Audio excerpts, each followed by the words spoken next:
Welcome to Advisor Talk with Frank LaRosa. Brought to you by Elite Consulting Partners, it's the only podcast offering unfiltered guidance and direct advice for all things concerning financial advisors, RIAs, and the practitioners in the wealth management business. Learn more and subscribe today at eliteconsultingpartners.com/podcast. And now, here's your host, Frank LaRosa. Hey everybody, welcome to Advisor Talk with Frank LaRosa. I am your host, Frank LaRosa, and I am really excited today to have a very special guest on, Jon Kuttin, who is the founder and CEO of Kuttin Wealth Management, one of the larger firms that we work with and have come to know. He's going to be on today. He's done a tremendous job growing his firm, as we say, with quantum growth, which is also fortuitous because he has a podcast called Quantum Growth, which really covers a lot of the stuff that we're going to talk about today. Jon, welcome to the podcast. How are you today? I'm doing great, Frank. Really excited to be here and appreciate you having me. Awesome. I appreciate it. I think, and I know, based on a podcast that we recorded yesterday, that this will be a great conversation. I think the toughest part for you and I is limiting the time.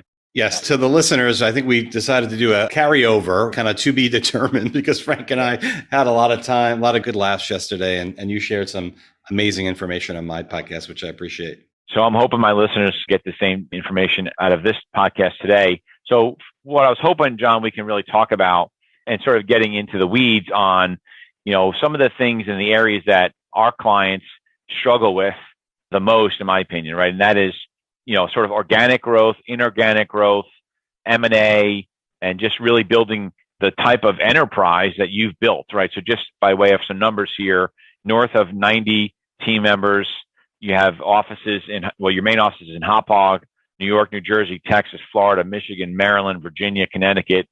My guess is there's probably a couple other states in there that are in there, well north of $5 billion in client assets. Your designations are an alphabet soup of designations, so you're a pretty smart dude. You're a Barron's Hall of Famer, right? That's a pretty big deal.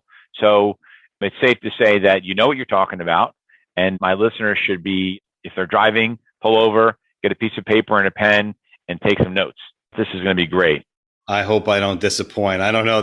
I don't know that guy you described, but those are some big shoes to fill for sure. But thank you for the kind words. No problem. So why don't we just start, just generally speaking, tell us a little bit about your background and Kuttin Wealth Management, and then we're going to get into, we'll start peppering you with some questions about how did you build culture, how are you getting quantum growth with your team, and we'll go talk about centers of influence strategies.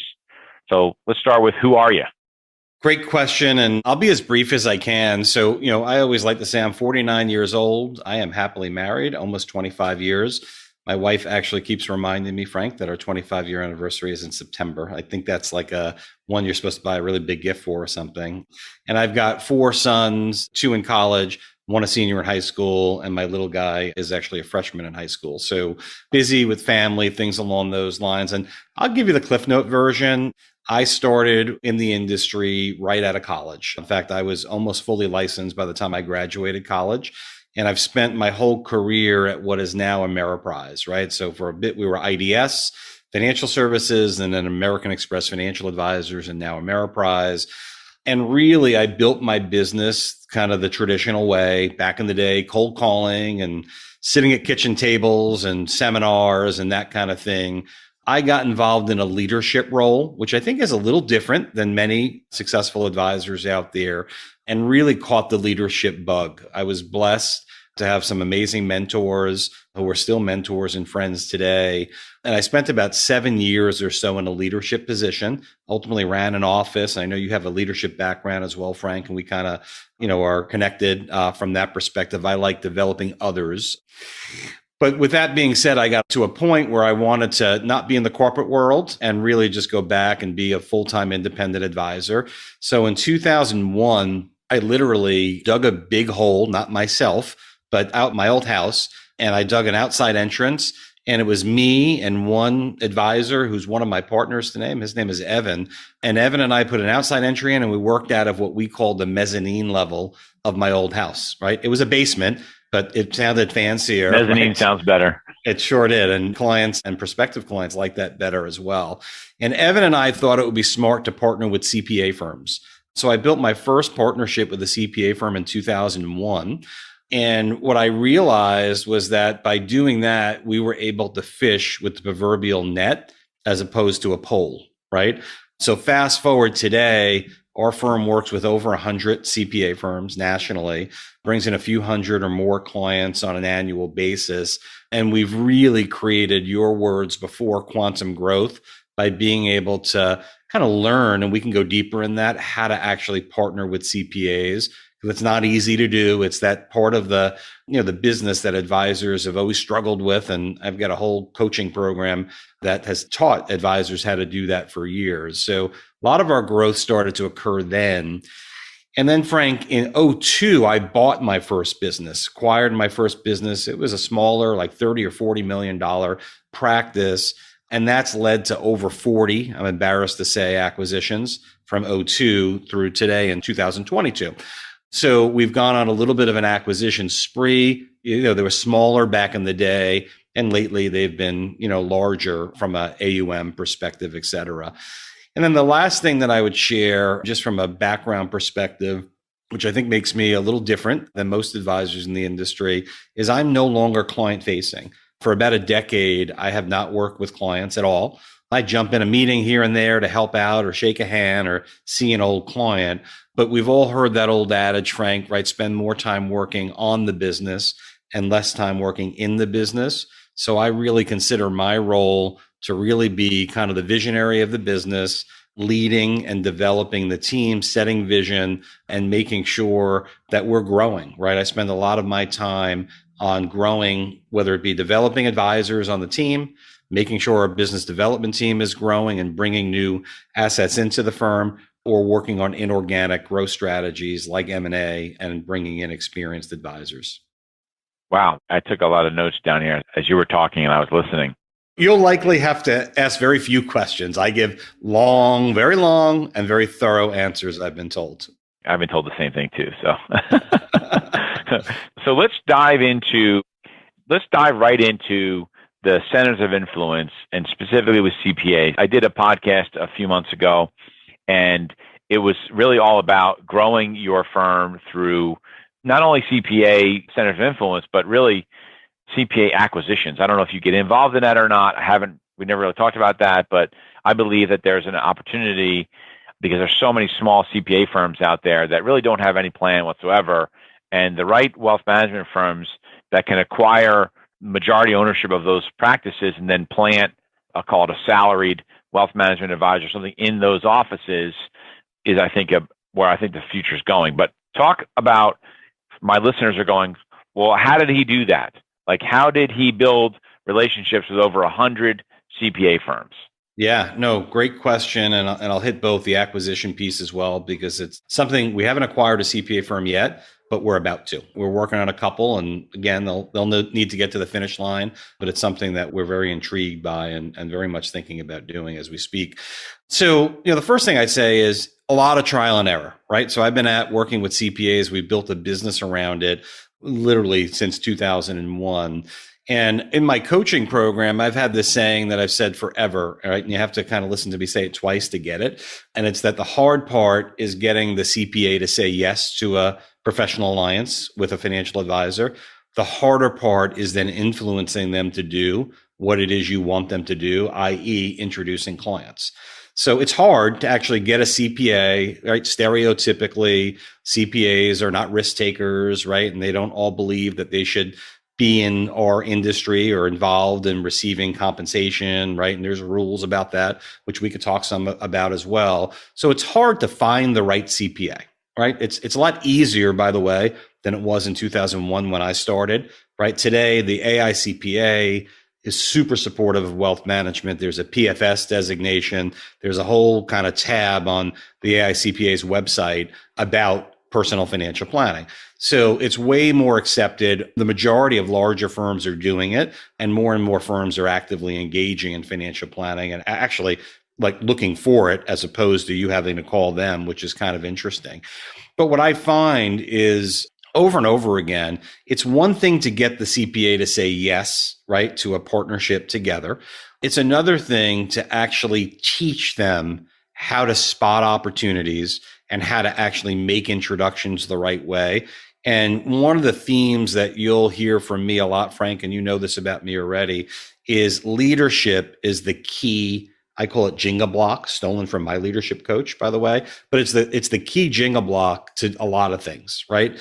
And when you think about it, a CPA is sitting on 300, 500, 1,000. We work with one CPA firm that has over 20,000 clients, literally, right?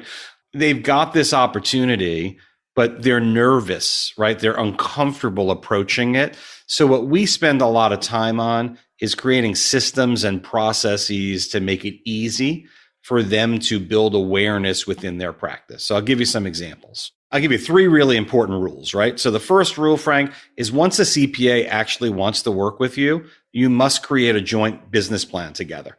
Most advisors don't do that. It doesn't need to be fancy, but literally a one-pager of, now that you've said, Mr. Frank LaRosa, CPA, that you'd like to help your clients, you'd like to fulfill your fiduciary responsibility by giving clients the best advice. And you know that by partnering with my firm, because you've seen my whole client experience, you've seen the advice that we give, you've seen the benefits, that many of your clients would be better off with me than with whoever it is they might be working with today, right? So since we want to actually do that and make this a facet of your business, how are we going to build awareness? And what I always teach advisors is get the CPA to commit to do 3 things. And it doesn't matter what those 3 things are, just 3 things. Okay. So examples of those 3 things might be sending what I would call a partnership announcement, right? Just a letter saying LaRosa CPAs has partnered with Kuttin Wealth Management for these reasons. And we have samples of those letters and things along those lines. The second thing that I would share, most important thing, is you have to meet regularly, right? So what a lot of advisors do is they meet a CPA, they say, hey, and I say CPA, guys, it could be an EA, an enrolled agent, a tax preparer, an attorney, other COIs, but we find the most success with CPA firms. If you meet this professional, decide that you're going to do some business together, you shake hands and you go, great, I'll refer to you, Frank, when I come across someone, and you'll refer to me, kind of the old fashioned way. If you come across someone, it's almost never going to work, right? Out of sight, out of mind, you move on, you're busy, you've got other things, right? That CPA isn't thinking about you all the time. So consistency in meeting, right, on a regular basis is probably the second most important thing. And what we recommend is weekly, right? So we engage and meet our CPAs on a weekly basis where we go to their office. Today it's done through, video conferencing and such as well. But really, the purpose of that meeting is to make sure that we're holding the CPA accountable as a leader, right, to actually execute on that marketing or business plan that I spoke about. Okay. The third, probably most important thing that we teach and we find success is we make what we call a hit list, or a top 50 list, or a top 100 list, depending on how big the CPA practice is. And it's not based on what they perceive as the largest clients in the practice. It's based on who they have the best relationship with. So I would come to you, Frank, and say, hey, you do 400 tax returns a year. Let's make a list of your 50 favorite clients. When Frank says to a client, I think you should do this, which client says, whatever you say, Frank, we're lucky to have you, right? Who's the person that you see in your community, et cetera? And what we do is we teach the advisor how to lead the CPA to go after the highest relationships first, because quite frankly, it's the most comfortable thing for them to do, right? So I'll just go a little deeper there, and then I'm sure you'll have some questions. So what I mean when I say that is we'll even teach, right? So what I would say to you, Frank, if you were the CPA and I was the advisor, is, hey, Frank, who's your favorite client? Play along a little bit. Who's your favorite client? The person that when you see, they give you a hug and a kiss and they tell you how lucky they are to have you. We all have a client like that. What's their name? Yeah, Bill Smith. Bill Smith. Here's what I want you to do, Frank, okay? Because I want you to be able to see me in action and see how Bill actually kind of takes to our process and the advice that we give. I want you to call Bill and I want you to ask him if he could do you a favor. And it sounds something like this. Hey, Bill, it's me, Frank, your CPA. I hope you're well. We make some small talk. We go, hey, Bill, I've been thinking about adding wealth management services to my CPA firm, I get a lot of questions from clients, and particularly today with all the unrest in the markets, my phone's been ringing off the hook. I've done a bunch of due diligence. I've actually found what I think is the right firm. They share the same values as me. They're very honest. They have integrity. They really care about serving clients. And I'm thinking about making it a part or a division of my business. And, I'll tell you, Bill, I really, really have always respected your opinion. You've always been one of my favorite clients. I feel like we've had a, unbelievable relationship together, more of a friendship. Now, I don't even care, by the way, Bill, if you become a client of the firms. I think maybe you should, but that's up to you. But if I could ask a favor of you, and if you're uncomfortable, it's fine, but would you be willing to go through the process with this financial planning firm? It's a couple of meetings, right? They're going to ask you a bunch of questions, learn about your situation, put together a financial analysis, and kind of analyze what you have. Worst scenario is you learn something. Best scenario is we provide a lot of value and you'll be able to maybe engage with them. But really what I want most of all is your feedback as one of my favorite clients to see if you'd be comfortable working with a firm like that and get your honest feedback on their process and them as advisors. It's okay if you're not willing to, but would you be willing to do that for me, Bill? So that's just an example, right? What we found is when you make it easy for the CPA to actually approach a client, it works unbelievably well. And I said there's three. I'll give you one more. The fourth piece is you should always have the CPA, him or herself, go through your process, right? So most of our CPA firms are clients of our firm, right? So they get to see firsthand the value that we provide, the birthday card that they get in the mail, all the stuff that we do as advisors, right? That CPAs don't realize we do, how dialed in our processes are and how much value we provide. They get to actually see it firsthand. The first CPA firm, Frank, that I built a relationship with is with a guy by the name of Ken Serini, firm out here on Long Island called Serini and Associates. We still work together today. He's part of my coaching company as well. So when we train advisors, I've brought Ken along for years. And I remember the first time we did a presentation, Frank, speaking to a group of about 50 financial advisors, and I kind of stood up and I did my intro and who I am. And Ken stood up and I had no idea what he was going to say. And he first introduced himself. And then he took a step forward. And he says to a group of 50 financial advisors, just so you all know, CPAs view all of you as just a small step above a used car salesperson. I'll say it again. A CPA views, and I'm a financial advisor, right? All of you as a small step above a used car salesperson. So as a financial advisor, you have to actually come to grips with the fact that a CPA actually isn't fond of our industry. And you can't blame them. Think about what a CPA's experience is. They've heard about fraud in our industry. They get to see people's tax returns where financial advisors sometimes don't tell clients about capital gains or taxes on distributions, or they call our offices in tax season for, cost basis information and the advisor doesn't get back to them, right? So I share that to say our whole process with CPAs is around showing them how we're better and different than most of the industry and how it's their fiduciary responsibility in a way to protect their clients from all of, in their perspective, the used car sales people that their clients are likely working with already. And by doing some diligence and bringing them to us, the client can get a much better experience. Wow. So you're actually using their negative opinion to your advantage. You're using that negative opinion because you can deliver and show them why you're different, why you're better, which then gets them as a raving fan, basically. You got it. We showed a show and tell meeting, right? Second step of, we have a process that we go through with all of our CPAs. We invite them to our office and we show them what we do. And when you show someone what you do and you have a planning process and, we run something we call the seasons of advice, and you send summary letters and birthday cards and market updates and all that. Most advisors, Frank, do a really good job. The CPA just doesn't really know how good of a job a good advisor does. Right. They're not seeing it. They're not seeing any of that stuff. Right. So essentially you're getting them to eat, I don't want to say eat their own cooking, but when they become a client of yours, and then they tell a client of theirs to become a client, they can say, listen, not only am I recommending you to them, but I'm also a client. Like they're my advisors. Yep, you got it. Yeah, and again, sometimes it gets a little touchy because CPA could either be embarrassed by their level of savings or can not want to share just how much savings they have. So I always say to the CPA, I'll take you through the process. I prefer you to share everything, but even if we set up an IRA for you, where we manage your small business retirement plan, right, that you have at your CPA firm, I want you to be able to look your client in the eyeballs and honestly say, I'm a client of the firm. All right.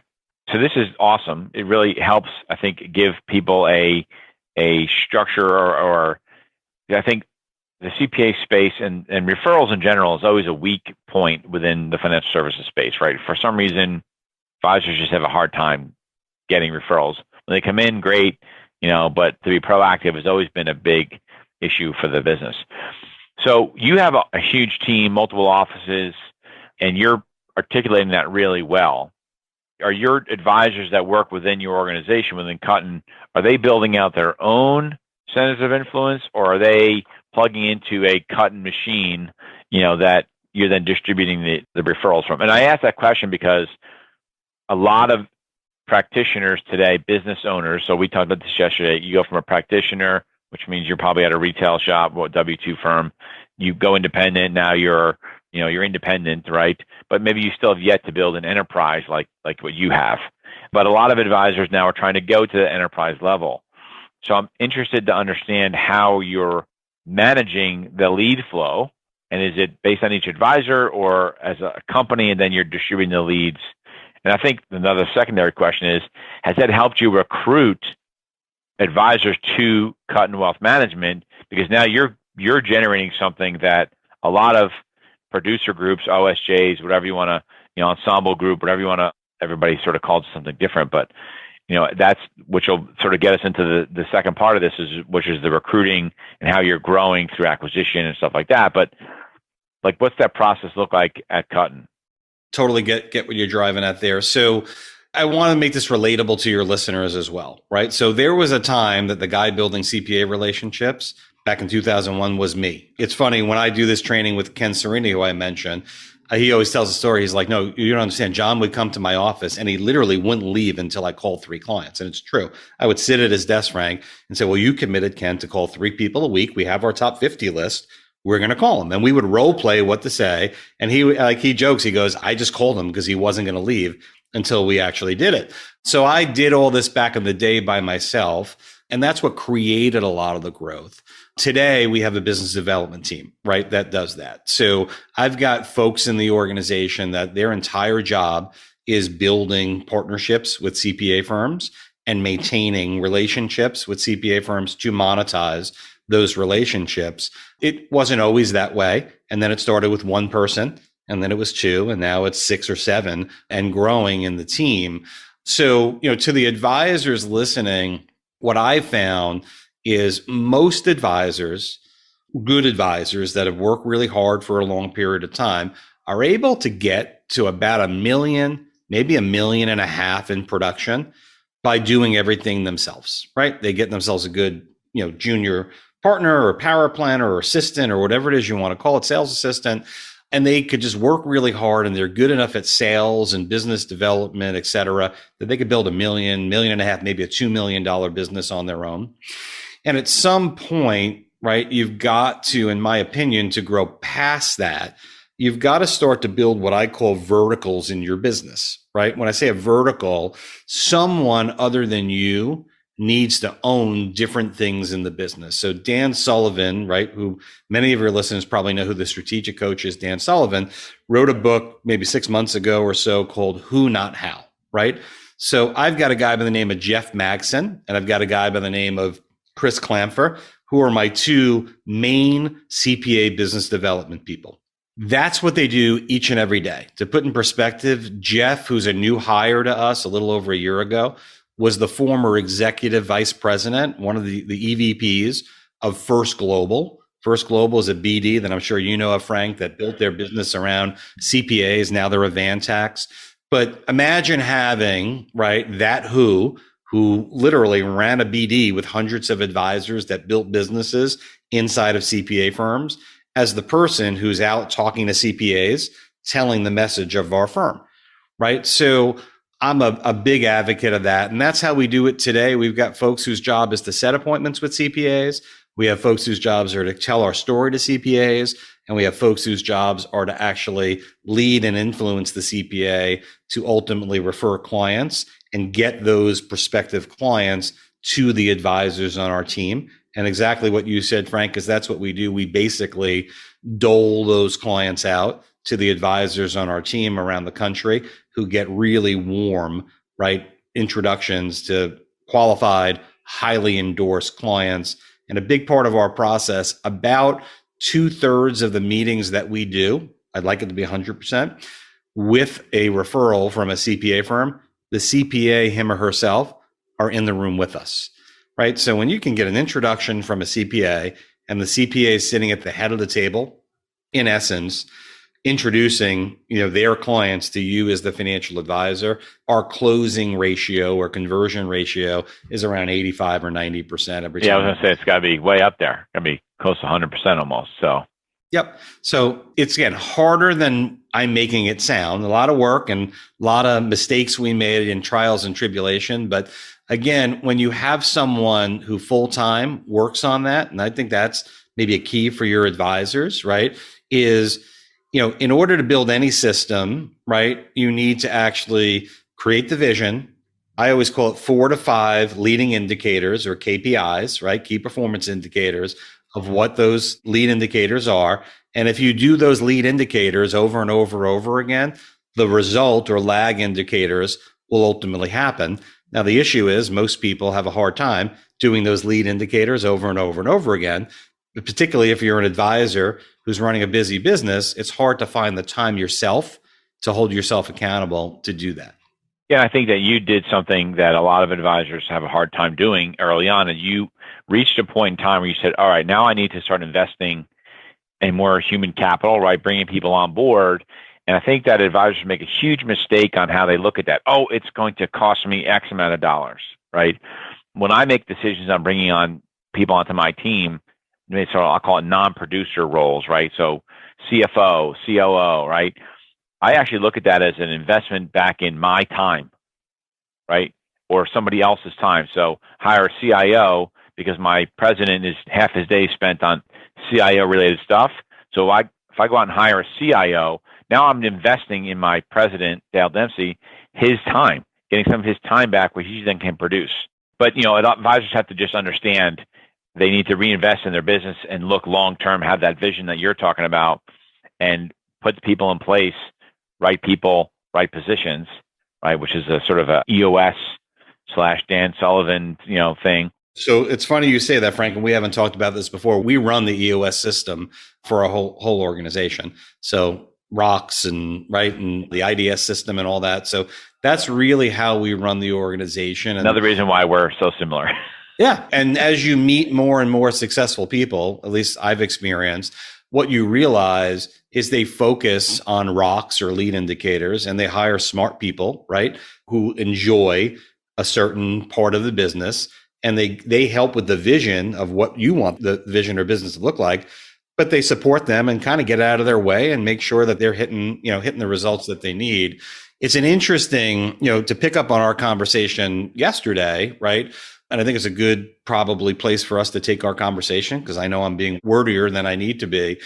When you start to think about, right, as an advisor, right, that is thinking about whether they're in the right spot in their career, should they stay where they are or should they make a move? I think we both agree that, the industry is moving more towards independence, whether it be wires and regional advisors going to the independent BD space, or directly to the RIA space or hybrid RIA space, or IBDs, right, going RIA. More and more advisors are flowing there. And I think what it really comes down to for me is what, you said a minute ago, which kind of made me think about it, is, if I'm at a wire and I'm getting a, 42% cash payout, 43, 45, wherever it may be, I'm giving up, 50% plus, right, of my payout, depending on which platform I'm in. And it's just a matter of, do you want the firm, the wirehouse, to make investment decisions with that 50% plus? in how they invested in technology or marketing or branding or compliance, et cetera? Or is there ability for you as a CEO of your business to be able to take that 50% plus and make better decisions for your own business? And, you and I hit this a little bit yesterday.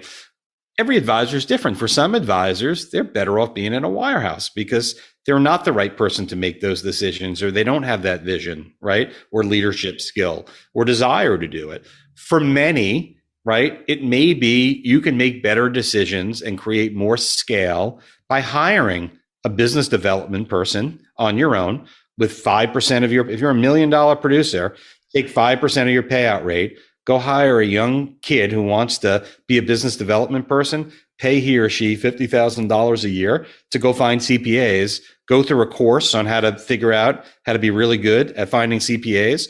And if you have someone who does that all day long for 50 grand, how long until you have 10 CPAs referring 10 clients apiece to you? Not that long. Might take 3 years, but man, for 50 grand a year, right? Which might turn into 75 and 100 and 200 if they do a good job. If you can bring in 100 clients a year for the rest of your career, that's a really good investment. And that's kind of, Frank, how I think about it is, when you're running your own business, you've got the ability to kind of spend your resources in areas that if you can lead through it, that you can really create that quantum growth that we talked about. All right. So you just touched on this and you were talking about or referring to advisors at other firms and trying to figure out if that's where they're going to be or not. Let's jump over to where I've seen, and this is a two-part question because I think the second part of how you're having so much success recruiting to your company, right? How you're doing that. And then the other part of it, I think, which is probably comes as a surprise to a lot of people, is you're a huge company. You're not an RIA, right? And you're at Amerprise. Yep. Right? Yeah. I think people are going, what? How is he doing that? So you and I both know Amerprise, right? And the things that we like about the firm. But I think as a whole, people might be surprised. There's a $5 billion, independent advisor at Amerprise crushing it, right? Getting quantum growth. So talk about that as two-part, recruiting, and then how are you doing it such a good job, again, under the umbrella of Amerprise? Yeah, no, super question. I call that the Kuttin two-step. Usually I catch people up. I'm going to try to remember the two questions. If not, you'll have to remind me of the second. So the first one I'll take is, how are we having success recruiting, right? And what we've done is really we look for two different types of advisors, right? And of course, we're hiring administrative people and power planners and folks that aspire to be advisors. But when I think about advisors, I'll say we're looking for three types, right? One is we built a business around developing advisors. So we develop a lot of young talent. And what I've found is because we've developed young talent, advisors who are looking to exit the business, who are in the twilight of their career, what they're looking for is really simple, right? They're looking for, I don't care what anyone says, right? Number one, they're looking for the right price of their business. It always comes down to price, right? In reality. Number two, they are really looking for an advisor who's going to help with their legacy. And most really want both, right? And probably will tell you it's all about legacy and giving a great client experience and taking care of clients. But I think there's a lot of firms that advisors can get comfortable with saying, this firm can do a good job, right? And then it turns into price. The key is, if you're not developing young talent that has capacity, how do you take on an advisor's book who built $1 million or $2 million book of business? If I'm an advisor who's got $1 million or $2 million that I do in production, and I'm going to go buy an advisor who does $1 million or $2 million, how do I create double the capacity, right? So I think one really important point to make for advisors who are looking to grow through acquisition is you have to overstaff and you have to have capacity on your bench for really good, capable advisors. And to do that, you have to be able to develop them. You have to be willing to pay them well. And that's a big part of our process. I think the second piece is there's two types of advisors that join us. And by the way, Frank, we've actually hired folks in the last year from the wirehouse channel, the bank channel, the independent BD channel, and the RA channel. So we are resonating with advisors from all different kind of walks of life. But we have advisors that I will call that want to be servicing advisors, meaning they're very competent CFP type folks, care deeply about their clients, but they're just not killing it yet, right? So the business development end of things, the asset rainmaking isn't what they're great at, but they're really good advisors. So what we do is we've built a business around taking an advisor like that and saying, we don't want you to market at all. In fact, the only marketing I want you to do is to do really good work for the clients that we will give you to serve. And we'll give you those clients either through our robust organic growth. We bring in a couple hundred, few hundred, maybe somewhere between a couple hundred and a few hundred new clients a year from satisfied client referrals organically. We bring in a few hundred clients a year from our CPA partnerships. And in a year like last year, we brought in a couple thousand clients through acquisitions. So we're not looking for advisors to come on our platform and rainmake. Now, if they can, that's a bonus, right? We're happy for them to do that. But we're really getting advisors who really love being a financial advisor to do true comprehensive financial planning, great asset management advice, build deep, meaningful relationships, and organically grow the business by winning the wallet share from the client and by getting referrals from the clients by just going above and beyond and giving amazing advice. So, there's a role like that we hire. That's where we hire most of our advisors, right? And then secondarily, we've got a role that we call a beachhead leader, is what we call it. And a beachhead leader, Frank, is simply an advisor who comes in onto our chassis that we want to build a great big business through. So I've got about 10 folks right now in the organization that are beachhead leaders. I've got 2 or 3 that are in process of joining us to be beachhead leaders. And those are folks that really what we do is they're advisors, but they're really player coaches. And by the way, some of our internal folks turn into beachhead leaders who have a desire to lead and develop. But what we're doing there is we're asking someone to run a very small client base themselves, but to lead and develop other advisors and help us continue to develop business through our CPA partnerships and through onboarding all of our practice acquisitions. And that's a role where, I'll give you an example. Brought an advisor in probably 18 months ago. His name is Rich, by the way, right? Rich came in as about a $400,000 producer, came from more of the insurance channel, great guy. And to make a long story short, Rich is now gone from being a $400,000 producer to managing about a $3 million business for the firm in 18 months. All of that growth has been, in essence, sourced by my business development team. So if you can picture it, Rich comes in, we think he's a high capable advisor, right? And we go, let's turn the machine on Rich. Let's find businesses to buy, advisors to recruit, CPA firms in his area, right, to refer clients. We build all that for him. His job is now to make sure that the advisors and the clients get the right experience and that we can deliver that experience over and over and over again. So those are kind of the 3 places there. And if it's okay, because I know I'm getting wordy here on the Amerprise side, Frank, it's interesting. I've been with Amerprise since 1994, right? So I go back to selling, IDS mutual funds and way certificates. It's been a while. And I believe at least, because I'm out at industry events and, Barron's and Forbes conferences and things like that. I think Amerprise as a firm is now, over the last 5, 6, 7 years, being seen more for the great company it is. So listen, every company has its pros and cons, but to me, Amerprise is the place where, as an advisor, you can get, in my opinion, the ideal experience for a practice where we've got amazing technology. I mean, when we recruit advisors, and you've seen it, and we bring them in, they're like, oh my goodness, everything's connected. Yeah, they're shocked. Yeah. The amount of time and therefore money that we save because of the efficiency of our technology is absolutely amazing. We've got national branding, right? While we were recording this, I've seen 2 TV commercials for Amerprise go on CNBC. You can't underestimate how important that is when a client ultimately sees that, right? One of the most trusted firms in the financial services industry. And I think to me, the big piece is we've been doing comprehensive financial planning. When I started in 94, we were doing comprehensive financial planning.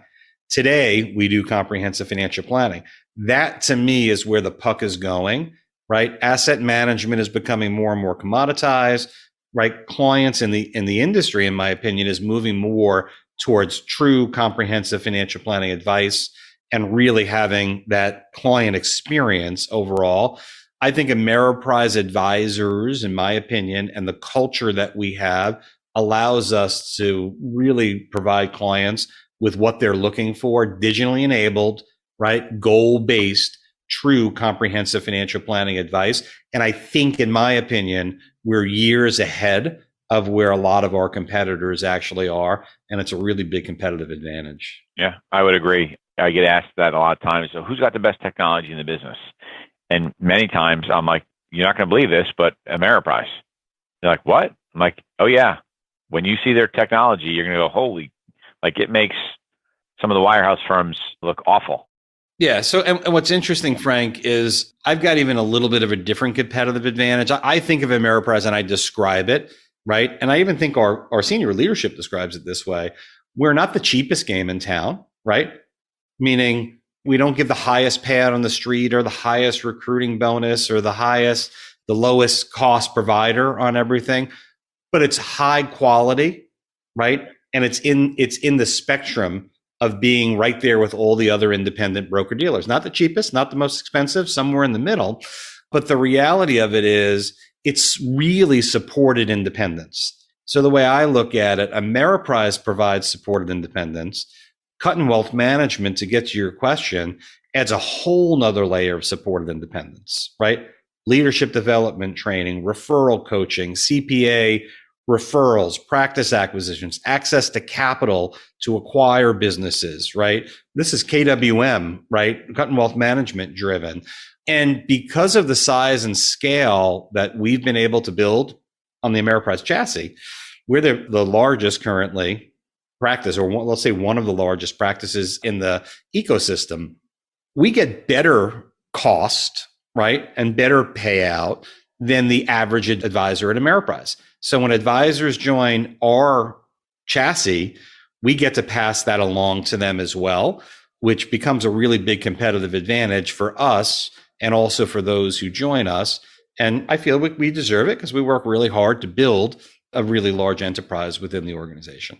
Yeah, you definitely have size and scale, and it was great. You just sort of must have been reading my mind, because I was going to sort of in wrapping up, I was going to ask you, like, so why should an advisor think about joining Kuttin Wealth Management versus any other practice, or in particularly going to Amerprise, which is a great firm, but going there directly? I think you just really answered that in terms of why it makes sense for what you're bringing to the table, what you've been able to build.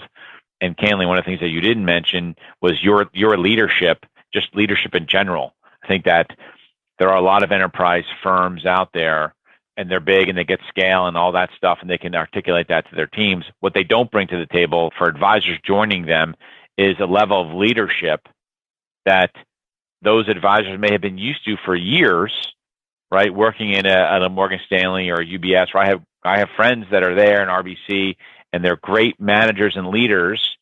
And when you go independent, you lose that connectivity sometimes. Yep. No, thanks for reminding me of that. I mean, our culture, it's cliche, but is everything. And training classes we develop the junior advisors for our advisors. We find them and we develop them. 2 weeks ago, we had 25 advisors here in New York for a week's worth of training. I personally conducted it. I was there every day, literally teaching advisors how to present asset allocation, right? And that's a big, as you know, Frank, issue in the industry, right? Is no young talent is coming into the industry, and there's not a lot of channels to develop them. So we identified that years ago. We built a robust intern program. So I think about it this way, Frank, and I know we're getting really short on time, so I'll wrap for you. But what I would share is what I've tried to do, and we're not all the way there yet, right? Is we've built inside of our business, right? I consider our business a true vertical business, right? I find a lot of the firms at our size, not all, but are horizontal businesses, meaning it's 20 producers, or 50 producers in our case, all doing $1 million to do $50 million a year in revenue. We're literally one firm that works together as a team that uses all the resources of the organization, and it's one experience to the client. And I look at it where we've got myself as a CEO, president whose name is Jake Dunlap, who is an RVP, ran 11 states for Amerprise for years, a chief operating officer, a chief financial officer, CIO, et cetera, business development team. Our corporate office employees' number one job is to create development for our advisors from a learning and growing, as well as our staff, recruiting, business development, M&A. So what we work tirelessly to do every single day is to help our advisors grow by actually bringing them tangible assets that they can work with, not ideas that they can implement, but here's the client, go run the play and go grow the business that way. That's our differentiator. And that's that who, not how piece I figured out a long time ago. If you ask someone to do too many things, they can't be good at everything. So what we've done is we've created enough scale that I can go hire someone, right, to go run a division for us that will create opportunities for the whole organization. And that's our business plan. Simply put, I expect to have, we have probably $2.5 million of payroll right now in our executive team. I think that number is going to be the fastest growing expense in the organization, so we can continue to grow and help advisors get what they want for themselves. Yeah, I'm right there with you. We're on the same track there with our company, so it's very interesting to hear you say that. So this was great. This was a lot to unpack. Probably I would recommend everybody that's listening to this to go and listen to it multiple times, because there's a lot of great stuff in there. Actionable content, which is what I try to drive. So speaking of actionable content, where can they find your podcast? And if someone has interest in talking to you more, where can they reach out to you? Sure. So podcast for advisors, and I go deep into a lot of the things we talked about today. And like you, Frank, have great guests, including you. So it's called Quantum Growth for Financial Advisors. You can find it everywhere, wherever you listen to podcasts, it is there. And then to find me, best place is to go through my email address at Amerprise, which is my name, Jonathan, JONATHAN, S as in Sam, Kuttin, KUTTIN as in Nancy, the @ symbol, and then A as in Apple, M as in Mary, P as in Peter, F as in Frank.com. Awesome. Great. I appreciate it. This was awesome. Again, another one where we could have just kept going.